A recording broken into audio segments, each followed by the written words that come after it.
అమ్మ నీ దగ్గర బోలెడంత శక్తి ఉంది. ఎవరైనా శక్తి ఉన్న వాళ్ళు ఏం చేస్తారు, ముందు బిడ్డలకి చూసుకుంటారు.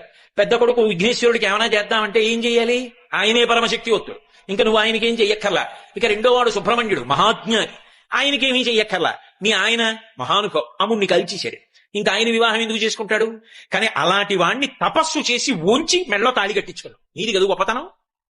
కాబట్టి నువ్వు శంకరుడికి ఏం చేస్తావు నీ శక్తితో, ఏమీ చెయ్యక్కర్లా, ఆయన మహానుభావుడు. మరి నీ శక్తి అంతా ఏం చేస్తావు, పెద్ద కొడుక్కి నువ్వేం చెయ్యక్కర్లా, రెండో వాడికి చెయ్యక్కర్లా, మీ ఆయనకి చెయ్యక్కర్లా, మీ శక్తిని అంతటిని ఏం చేస్తావు అంటే నన్ను వచ్చి అడగక్క. ఎవడైనా వచ్చి ఆవిడ దగ్గర ఇలా వంగితే చాలట, అప్ప ఒక్కడ దొరికాడు రాని ఇవ్వడానికని ఇచ్చేస్తుంది.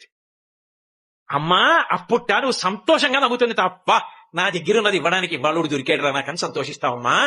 కావలసిందల్లా నీ దగ్గరికి వచ్చి నిటారుగా వెదురు బద్దలా నిలబడ్డం కాదు. ఇలా వంగ సింధు మహానుభావుడు పరమశివుని యొక్క ఇల్లాలివి.